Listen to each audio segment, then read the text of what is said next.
Savoir et comprendre les plus récentes nouvelles qui nous touchent. Tout savoir en 24 minutes. Bienvenue à Tout savoir en 24 minutes. Bonjour Mario. Bonjour. Plusieurs nouvelles aujourd'hui qui sont émergées dans l'actualité politique, dont une là, qui est tombée dans la dernière heure au fédéral qui concerne la recherche. On sait depuis déjà plusieurs années, nos collègues du bureau d'enquête, entre autres, là, ont tiré la sonnette d'alarme, là, juin dernier par exemple, sur des partenariats de recherche qui se signaient entre des universités canadiennes et des universités à l'étranger, particulièrement des universités chinoises, dans lesquelles des technologies très sensibles, entre autres en télécommunications et en défense, pouvaient être échangées, ce qui mettait en péril, selon plusieurs experts, tout ce qui concerne nos produits ici au Canada et la sécurité de l'information. Et aujourd'hui, ça a été présenté, la politique sur la recherche en technologies sensibles du gouvernement aujourd'hui. Et on ne financera plus la recherche qui est faite en collaboration avec des universités, la plupart chinoises, russes et iraniennes, toutes celles qui font partie d'une liste d'institutions à risque, Mario. On pense à ça, là. C'est maintenant là, que ça se fait. à ça, oui. Après qu'il y a une enquête de déclencher sur l'ingérence, après... cherche pas loin, Alexandre. COVID. Les débuts des travaux de recherche. On avait un centre d'expertise au Canada sur le vaccin. Puis on a commencé à travailler avec la Chine. Puis c'est devenu le vaccin, finalement, il était pas bon. C'est devenu, mais la base du vaccin chinois, j'oublie son nom, là.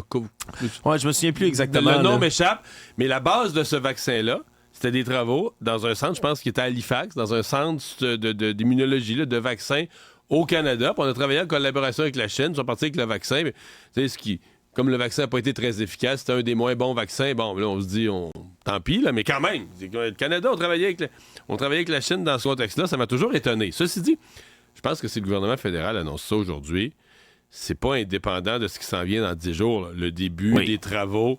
Donc, on veut, quelques jours avant le début des travaux sur l'ingérence étrangère, le gouvernement fédéral veut pouvoir dire pendant les travaux, là, regarde, nous, on fait la commission. C'est toujours ça un peu un gouvernement. Tu fais la commission sur l'ingérence, mais tu veux être capable de dire, on fait la commission parce qu'on est de bonne foi. Mais dans le fond, on n'aurait pas besoin, là. Oui, parce qu'on agit, déjà en nous, action. là. On agit déjà. Puis là, on a coupé les liens des universités. Alors, moi, je pense que c'est beaucoup de la stratégie politique pour pouvoir dire pendant la commission que le gouvernement est déjà en action, on a posé des gestes concrets. Mais tu sais, quand tu t'arrêtes à ça, c'est logique. Mettons qu'au cours des derniers mois, on pouvait signer des ententes de recherche sur des sujets hyper sensibles avec la Chine, la Russie, l'Iran, dans ce cas-ci, on dit... Partager peut-être des secrets nucléaires avec l'Iran, ce serait une bonne idée? Ouais, c'est honnêtement vraiment douteux de savoir, là, encore une fois, lorsqu'on voit qu'une mesure comme celle-là est mise en place, on se rend compte qu'elle l'était pas avant. Mais tant mieux quand même, là. Une fois tout ça dit, tant mieux. Oui, parce que là, on va avoir cette liste, justement, là, d'universités, d'institutions à risque. Pour l'instant, c'est plus d'une centaine, comme je le dis. La grande majorité, là, c'est chinois, c'est russe, c'est iranien. Il y en a plusieurs même qui collaborent là, de ces instituts-là directement à la défense puis avec l'armée chinoise. Ils sont directement liés à l'armée chinoise. Ben ça, c'est un peu la Chine. Là. C'est un pays communiste avec un gouvernement ultra puissant. Que c'est main partout, on se comprend. Les tentacules s'en vont. Quand tu collabores avec une institution importante en Chine, il faut que tu penses que les renseignements que tu transmets, si le gouvernement en a besoin, le gouvernement peut pas tout savoir puis être partout. Mais s'il en a besoin de ces technologies-là, de ces renseignements-là, de ces informations-là, inquiète-toi pas qu'il va aller chercher. Il n'y a pas de pays qui te disent pas. Même si l'université là-bas, nous autres, c'est confidentiel, on travaille pas avec le gouvernement. Non, oublie ça. Oui, mais là, c'est intéressant de savoir parce que Ottawa va plus financer ces recherches-là en collaboration. Ça veut pas dire qu'elles sont interdites non plus. Là. Elles seront plus financées par le fédéral. Elles seront plus financées par le fédéral, mais cette liste-là va être mise à jour quotidiennement, c'est ce qu'on dit là, dépendamment des institutions qui sont sensibles. Puis on a mis aussi la liste des technologies sensibles, puis c'est quand même, comme tu le dis, là, oui, des secrets nucléaires, les crypto-monnaies, le stockage de l'énergie nucléaire, la reconnaissance biométrique, le positionnement, navigation, capteur de sous-marins, armes de pointe, intelligence artificielle, communication. Bref, tout ça, ça va être des domaines maintenant qui vont concerner les technologies à risque. Je rappelle, le dossier du bureau d'enquête de juin dernier, ça démontrait que l'Université de Montréal, donc très près de chez nous, a signé en 2019 un partenariat avec une institution qui était jugée à très haut risque par, entre autres, les services de renseignement de l'Australie. Donc, ça démontre là, que malgré tout, dans les dernières années, c'est quelque chose là, qui se faisait encore, ces partenariats-là. Tout savoir en 24 minutes. En politique québécoise, maintenant, un dossier est plutôt revenu dans l'actualité parce que ça avait déjà été annoncé sur un compte Twitter le 22 décembre dernier, en fin de journée, alors qu'on avait annoncé la rémunération annuelle de la nouvelle co-porte-parole de Québec solidaire, Émilise Lessard-Terrien. Et on l'a achevé à 82 000 $ par année. Le problème, c'est que c'est revenu dans l'actualité aujourd'hui, alors que on se rend compte qu'elle va être beaucoup moins payée que son co-porte-parole, donc son vis-à-vis, Gabriel Nadeau-Dubois et son collègue. On se comprend, M. Nadeau-Dubois, lui, va toucher un revenu d'à peu près 177 000 $ par année, a promis de redonner son 30 000 $ d'augmentation chaque année. Le salaire du printemps passé. Mais ça l'amène quand même à plusieurs milliers de dollars, donc beaucoup plus que 82 000 $ que va gagner Mme Émilise Lessard-Terrien, ce qui pourrait sembler anodin, sauf que le Parti Québec solidaire, Mario, a toujours prôné et mis de l'avant l'égalité des sexes, bien évidemment l'égalité des genres, mais aussi l'égalité salariale qui vient avec l'égalité des droits. Et là, on semble parler d'un côté de la bouche, mais pas faire la même chose de l'autre côté. Là.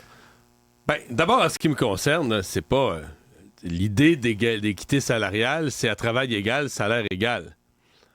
Dans le cas de Mme Émilise Lessard-Terrien, elle est payée par le parti comme co-porte-parole, mais elle n'est pas députée. Je veux dire, dans le salaire de député qui vient pour les députés, il y a le travail de député, là, d'opérer un bureau de comté. Là, après ça, on pourrait dire, mais là, pour le parti comme co-porte-parole, elle va faire autant d'heures. Je veux bien, mais là, ça devient le parti.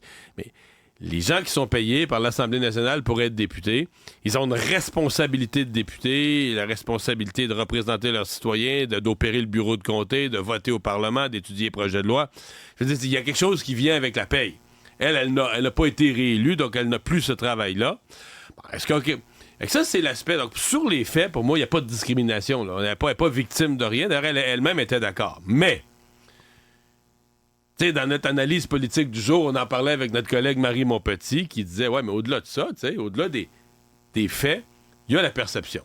Puis probablement que dans des débats politiques futurs, quand Québec solidaire va se lever, parce qu'ils vont très loin là-dessus, là, quand les femmes, tu sais, par exemple, dans tout juste les négociations du secteur public, parce qu'il y a une majorité de femmes en éducation et en santé. Il a accusé le gouvernement de violence économique, d'exploitation, de violence économique, de ne pas donner à ses syndiqués ce qu'elle demandait. En disant c'est une majorité de femmes. Et donc, quand on tient un discours qui va aussi loin, aussi radical, ben, est-ce qu'on va se leur faire mettre sur le nez? Ben là, vous avez deux co-porte-parole, puis il y en a un qui gagne 2 fois plus que l'autre. Ouais, puis même l'homme gagne 2 fois plus que la femme, en l'occurrence. Oui, puis même si Mme Lessard-Terrien avait, comme tu l'as dit, elle-même annoncé qu'elle voulait pas avoir un salaire équivalent à celui d'un député, il y a des chefs de partis non élus aussi là, dans les dernières années qui ont quand même reçu de l'argent. Ben oui, presque tous là, ont eu un salaire. Le salaire sur lequel on s'est basé, c'est le salaire de député. C'est le salaire de député. Ça a été le cas de Paul Saint-Pierre Plamondon, jusqu'à ce qu'il soit finalement élu, mais aussi de Philippe Couillard, qui a été là, avant d'être élu. On remonte quelques années plus loin en arrière. On remonte quelques années plus loin en arrière. Éric Duhem, actuellement, aussi, là, qui est payé à l'équivalent donc d'un député de l'Assemblée nationale du Québec. Donc, c'est 3 hommes. Oui, c'est vrai. Duhem, Couillard, ainsi que Paul Saint-Pierre Plamondon. Des hommes. Voilà. Mme Lessard-Terrien, exploitée par beaucoup Québec moins. solidaire. C'est certain que c'était... ça a retenu beaucoup d'attention, ça aussi, Mario, aujourd'hui. Actualité. Si on va au niveau municipal, c'est aujourd'hui que la mairesse de Montréal, Valérie Plante, a présenté son nouveau plan, ses nouvelles initiatives qualifiées là, d'idées pour sauver le centre-ville de Montréal, là, alors qu'il a été déserté beaucoup, on le sait, particulièrement depuis la pandémie. Là. Il y a des tours à bureaux qui sont de plus en plus vides, il y a des travaux qui sont dénoncés haut et fort par des gens qui vivent dans le quartier également, des commerçants. Et là, ben, on veut mettre de l'avant plusieurs nouvelles mesures là, pour venir revitaliser le centre-ville. Il y en a plusieurs qui viennent à point, peut-on dire, pour certains problèmes qui sont dans la métropole, entre autres la pénurie de logements. Là, on parle de créer 700 logements dans le coin là, du quartier latin qui va être désigné comme le quartier de la francophonie. On parle de 2 autres quartiers aussi dans le secteur des Faubourgs, de Bridge-Bonaventure également. Mais il y en a d'autres qui sont un peu plus... Le quartier de la francophonie, c'est le dernier où ça parle encore un peu français, puis on veut que ça reste de même. On espère que ça va rester de même. Ou... C'est sûr que de dire... on le désigne comme le quartier de la francophonie... sans qu'il y ait vraiment de mesures pour dire pourquoi et comment c'est le quartier de la francophonie. Mais moi, ça tombe même là, le quartier latin, c'est vrai, ça parle encore pas pire français. Le français, c'est latin. Ah, ben voilà, c'est tout le monde latine. Mais moi, j'ai trouvé le plan vraiment faible. Sincèrement, là, les mesures, là, C'est comme toutes des petites affaires. Un petit coin va être piétonnier. Après ça, ben là, on va mettre un peu de mobilier urbain. Ouais, mais le mobilier urbain, ça, Mario, c'est quelque chose qui est venu faire scier les oreilles plus tôt, ici, aujourd'hui, à Cube Radio, ici. On a toutes sortes d'employés, des hommes, des femmes qui travaillent là, d'arrache-pied pour produire les émissions que vous écoutez actuellement. En face du parc Émilie-Gamelin, où il y a eu beaucoup d'investissements de la mairesse dans des petites décos. Voilà, parce qu'on le sait, c'est ici, on s'en cachera pas, le coin Berry-Sainte-Catherine, que se trouve un peu le ground zero de la misère l'itinérance. noire. Ouais, de la misère noire. Dis-le, Mario, là, c'est un coin, malheureusement. Itinérance, pauvreté, drogue et santé mentale et tout ce que tu veux, des gens désemparés. Ouais, puis c'est excessivement triste, là, bien évidemment. Là. C'est un problème duquel on ne rit pas du tout. Là. C'est triste, c'est de la misère humaine, mais ça affecte les employés qui travaillent ici. Et aujourd'hui, lorsque la mairesse, puis je vais la citer, là, elle dit « En mai dernier, des sculptures d'animaux avaient été installées sur la rue Sainte-Catherine face à la place Émilie-Gamelin pour redynamiser le quartier. Pour la mairesse, ça permettait de ramener le sentiment de sécurité dans le village. » Puis on a interrogé nos collègues, particulièrement nos collègues féminines, qui viennent là, pour les émissions. Certains qui arrivent très tôt le matin, ils sont quasiment de nuit pour venir travailler. 4h30, 5h du matin, qui arrivent dans le coin. Et depuis l'ouverture de la station ici, mais des anecdotes, il y en a. Toutes les semaines, on a de la naloxone qui est gardée ici en studio tous les jours parce qu'il y a des gens qui font des overdoses d'opioïdes devant nos studios. Des hommes, des femmes qui se cognent la tête dans nos vitres, qui répandent le sang que ça fait dans les vitres. Des gens qui crachent, qui urinent, qui défèquent. Des gens qui campent dans notre porte. Puis c'est arrivé à plusieurs reprises que nos collègues du matin, le Marianne Bessette, entre autres, doit appeler la police parce qu'il y a des itinérants complètement intoxiqués dans notre entrée. On peut plus rentrer à Cube Radio, ils s'installent des campements. Non, ça a été vraiment... Ça a fait sourciller parce que les petits statuts d'animaux... Est-ce que les statuts d'animaux ont amélioré la sécurité, la prospérité, la réussite dans le quartier? Je sais même pas pourquoi on se pose la question. Honnêtement, alors c'est... Cet été, avec Benoît Dutrisac, on riait un peu de ça, on riait jaune, mais... Ils ont mis du mini-pot. Pendant quelques semaines, il y a eu du mini-pot dans la rue. Si on ferme la rue, mettre du mini-pot dans le milieu de la rue. Oui. Puis moi, je voyais ce qui arrivait au trou de mini-pot en fin de journée, Mario. Après ça, le lendemain, en pleine journée... T'aurais pas ramassé ta balle dedans? Non, mais il y a des enfants qui allaient le faire, eux, avec leurs parents. Après ça. Non, sincèrement, c'était quelque chose. Puis c'était à se poser la question à chaque fois qu'il revient. Pourquoi pas installer des toilettes dans le parc Émilie-Gamelin? Même des toilettes chimiques. Pour que les gens qui sont obligés de vivre à la rue aient un endroit pour déféquer qui n'est pas les escaliers des commerces partout autour. Ça, c'est des questions comme ça, mais à la place des statuts d'animaux, ça a l'air que c'est la solution qui est privilégiée. Donc, ça a été critiqué là, un peu partout, là, tant du secteur. Mais pour relancer le centre-ville, je veux dire, ça prendrait un plan majeur qui fasse qu'entre autres, la communauté des affaires, des gens d'affaires disent hey, là, on réattaque le centre-ville de Montréal, on se le réapproprie, on reconstruit, on améliore. Là... Je sais pas, je regardais le plan, là, tu vas mettre quelques décos, des petites affaires, des bancs de parc. Mais c'est pas nécessairement des choses que t'es contre. C'est pas des choses, tu vas rajouter du mobilier urbain, tu vas mettre quelques bancs.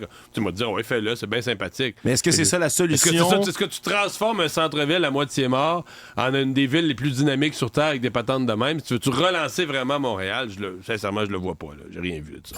Tout savoir en 24 minutes. Si on passe aux affaires judiciaires maintenant, on a appris un peu plus là, alors que se poursuit là, les audiences du début du procès du meurtrier présumé de Guylaine Potvin, là, monsieur Marc-André Grenon, 22 ans après le meurtre de Guylaine Potvin, là, maintenant 24 ans après son meurtre, mais 22 ans, là, donc 2 ans plus tard après l'arrestation qui a été faite. On a appris finalement un peu plus sur la manière dont s'est déroulée l'enquête là, autour de son arrestation. Parce qu'on le sait, à l'époque, lorsqu'on avait fouillé la scène de crime le 28 avril 2000 à Saguenay, eh bien, dans le coin de Chicoutimi à Jonquière, pardonnez-moi, ben, on avait trouvé bien peu d'éléments de preuve. On comprenait à l'époque qu'il y avait eu des éléments suspects, qu'il y avait au moins une personne présente sur place. On avait recueilli l'ADN, compris que c'était un homme qui était là. Entre autres, l'ADN sur une ceinture, une boîte de préservatifs aussi qui avait été saisie sur place. Mais depuis des années, c'était impossible de relier l'ADN, à moins qu'on ait quelqu'un là, dans la banque d'ADN à qui on soit capable de faire une correspondance, mais c'était impossible de le faire. Et là, c'est en juin 2022, là, ça on le savait déjà, que le laboratoire de sciences judiciaires et de médecine légale du Québec est embarqué dans l'affaire. Le truc, c'est qu'eux ont désigné là, cette enquête-là pour la rajouter au projet qui s'appelle le projet Patron YMI. Qu'est-ce que c'est? C'est une nouvelle technologie qui se concentre sur le chromosome Y dans l'ADN, qui est une composante que seuls les hommes ont. On est les seuls à avoir. Il y a un gars qui a été arrêté aux États-Unis pour un meurtre dans le sud-ouest, là, dans le coin de Verdun, Saint-Henri, je pense. L'année passée, c'est pas le premier cas là, qui retrace avec son nom de famille comme ça. Là. Exactement, parce que ça permet que le chromosome Y, d'aller fouiller dans les grandes banques d'ADN qui existent. Là, et c'est le laboratoire de sciences judiciaires qui possède cette grande banque-là comme en exclusivité, si on veut. Et c'est pour associer le profil génétique à un nom de famille. Parce que de tradition, ici, là, maintenant, oui, parfois le nom de la mère là, est donné, mais dans l'histoire, c'était traditionnellement le patronyme masculin qui était donné aux enfants. Ce qui fait en sorte qu'on a pu associer le profil génétique à un nom de famille, celui de M. Grenon. Et à ce moment-là, on s'est bien rendu compte qu'il y avait quelqu'un dans l'entourage de cette enquête-là à qui elle portait ce nom-là. On l'a jugé comme prioritaire, on a autorisé une filature et on a recueilli, c'est un gobelet et 2 pailles, finalement, qui ont été récupérées légalement. Donc, par la suite, pour faire correspondre l'ADN, on a eu ce qu'on appelle la correspondance, le match. Ça a donné lieu, après ça, à une perquisition. On a arrêté Marc-André Grenon, récupéré son ADN et une fois de plus, ça concordait. Donc, ça s'est ouvert aujourd'hui, là, les déclarations du procureur de la Couronne, entre autres, qui a rappelé que la justice, elle a le bras long, puis même si ça peut parfois prendre des années. Mais j'ai vu ça qu'il avait utilisé l'expression, mais je me disais, la justice a le bras long, mais d'autant plus long aidé par la science, là. Oui. J'allais dire, la justice a le bras long, mais la science les doigts agiles, parce que dans ce cas-ci, c'était pas un manque, là, la justice, c'était pas un manque de capacité de perquisitionner ou de moyens c'était l'incapacité de prouver quoi que ce soit ou d'associer qui était présent dans cette chambre-là, cette nuit-là, quand la femme a été assassinée. Et c'est vraiment, ce sont les doigts agiles de la science qui ont permis au bras long de la justice d'agir. Je rappelle que Marc-André Grenon, pour l'instant, a plaidé non coupable aux 2 accusations qui sont contre lui, soit celle de meurtre prémédité et d'agression sexuelle. Savoir et comprendre, tout savoir en 24 minutes. Un deuxième accident mortel de ski est survenu en moins d'une semaine aujourd'hui dans l'île Laurentides. Un homme qui est décédé vers 10 heures ce matin en skiant sur le mont Avila, qui est l'espèce d'envers là, à piémont du mont Saint-Sauveur, là, un peu plus connu. Les services d'urgence qui ont été appelés, qui sont arrivés sur place, on l'a conduit en centre hospitalier. Malheureusement, le décès du skieur a été constaté. C'était pas précisé exactement de quel âge était identifié l'homme en question. Est-ce qu'on sait quel genre d'accident? Ce qui est frappé souvent, c'est un arbre où la personne perd un peu le contrôle sur de la glace. Pour l'instant, c'est vraiment pas. On dit que c'est une très mauvaise chute. Là, comme c'est ça, on parle pas c'est pas un accident de remontée mécanique ou quoi que c'est un accident de ski. Là. C'est vraiment un accident de ski, semble-t-il, pour l'instant, avec les informations qu'on a. Donc, une perte de contrôle, peut-être, là, frappe un objet, tombe mal. Il peut y avoir toutes sortes de blessures. Là. On se comprend quand on est en ski. Mais c'est vrai que si on est hors contrôle, on atteint des vitesses où c'est plus... même au début, on peut être en contrôle puis perdre le contrôle, mais on peut atteindre des vitesses où l'accident devient naturellement grave. Oui, devient naturellement grave. Puis quand je dis que c'est le deuxième, mais un peu plus tôt, il y a un adolescent qui est tombé d'une remontée mécanique à la station de ski Morin Heights, donc toujours dans l'île Laurentides, et qui a malheureusement lui aussi succombé à ses blessures. Donc une autre tuile quand même qui tombe sur la saison de ski, si on veut. Là, on s'entend que ça ira pas assombrir tout le reste, là, mais une saison qui était déjà difficile là, en termes de température. Économie. C'est terminé, Mario, les produits à 50% de rabais chez Provigo. Quelque chose, une information qui avait été tout d'abord ébruitée par Sylvain Charlebois, le directeur du laboratoire de sciences analytiques agroalimentaires de l'Université d'Alousie, qui est toujours très au courant, si on veut. C'est un peu l'expert monsieur épicerie et qui a été finalement confirmé chez nos collègues du Journal de Montréal. L'étiquette, là, 50% dans les Provigo et les Loblaws, ça c'était sur des produits qui approchaient de la date de péremption puis il n'avait pas été vendu. Ça ou des légumes et des fruits bien laids. Tu sais, bien moche, là, bien scrap. Mais on pouvait leur donner cette étiquette-là là, de produits. Que je connais très bien parce que j'en ai acheté en masse. Moi aussi, Mario, moi t'avouer, là, je pense qu'on est deux personnes qui... un excellent client. Ouais, je pense qu'on est deux personnes qui sont pas très dédaigneuses sur la nourriture, sur les dates de péremption. C'est-à-dire que je suis pas dédaigneux. Quand c'est bon, c'est bon. Là. Je sais, parce que les gens capotent sur les dates puis tout ça. Mais moi, je regarde, je sens. Là. Si c'est tout pourri puis ça pue, et ça me sert un poisson qui est pourri puis qui pue, me le sacrer aux poubelles, le mettre dans le compost. Mais je veux dire, quand c'est bon, on le voit bien. Il faut arrêter d'avoir peur avoir du monde mort empoisonné. Là, il n'a pas. Parce que des fois, j'écoute des gens dans ma propre maison. Là. Oui. T'aurais l'impression qu'au Québec, là, c'est 15, 20, 25 000 qui meurent empoisonnés tous les ans. Non, mais attends-tu ça souvent aux nouvelles? Quelqu'un, et au contraire, selon M. Charlebois, c'est 19 des consommateurs quand même qui allaient chercher des aubaines de 50 Par contre, là, moi, je suis déçu de plus les avoir. Mais je vais réagir comme économiste. C'est la loi de l'offre et de la demande. Je pense que 50 ça devait être tellement avantageux qu'avec l'inflation, probablement qu'il y en a de plus en plus qui faisaient comme toi puis moi puis qui allaient sauter là-dessus. Puis eux autres, ils se rendent peut-être... personne ne veut donner son bien ou perdre de l'argent. S'ils se rendent compte qu'à 30 de rabais, ils vont les vendre autant. Si 50 ça part trop vite, tu dis, ben là, notre rabais, il est trop gros, il est trop généreux. Tu dis, Puis ce que j'ai compris, c'est que Métro font un programme semblable, mais à 30 Oui. Peut-être que l'Obla se sont juste rendus compte, mais regarde, on va l'essayer à 30 puis si la marchandise, elle décolle, la marchandise proche de passer date, elle part autant à 30 on ramasse un 20 de marge de plus sur chaque... C'est pas sorcier, là, c'est l'offre et la demande. Oui, effectivement. Donc, c'est 30 qui va être revenu. Comme tu le mentionnais aussi chez Métro, c'est à peu près la même chose. Par contre, là, on redirige les gens vers les applications pour la nourriture qui est sur le bord de passer date, qui existe de plus en plus. Hein? On parle de Flash Food, c'est chez Provigo et Maxi, Food Hero, entre autres, chez IGA et Métro. Mais ça marche également. Pas fort. Moi, je m'étais adonné à tout ça, tu sais, puis... il n'y a rien, là. Souvent, il y a un produit, puis c'est une cochonnerie, là, tu sais. Une affaire que tu veux pas penser. Bio, équitable, 3-4 graines, là. Non, j'aime pas de ça. Mais il n'y a pas beaucoup, là. Il n'y a pas beaucoup de choix, là. Tu sais, c'est vraiment, moi, c'est des applications. Je vais te dire la vérité. Ça doit faire 1 an que j'ai pas ouvert. Sur mon cell, là, ça doit faire 1 an que j'ai pas ouvert ni Flash Food, ni l'autre que t'as. Ouais. Parce qu'il y a Food Hero, c'est ça. Parce qu'il y a trop peu. Peut-être que je vis dans un quartier où je suis pas chanceux avec mes épiceries. Mais il y a peu de marchandises. Oui, puis ce sera peut-être à voir. Peut-être que les épiceries voudront s'adapter ou continuer d'aller vers ce genre de programme-là. Moi, j'en achetais. Oui, moi, je suis gratteux. Là. Je suis prêt à faire une économie. Offre-moi-en des économies qui ont du bon sens. Je suis gratteux, mais je suis pas patient. Fait que quand j'ouvre l'application, puis qu'il y a des bartendes pas mangeables, puis une autre affaire, c'est comme...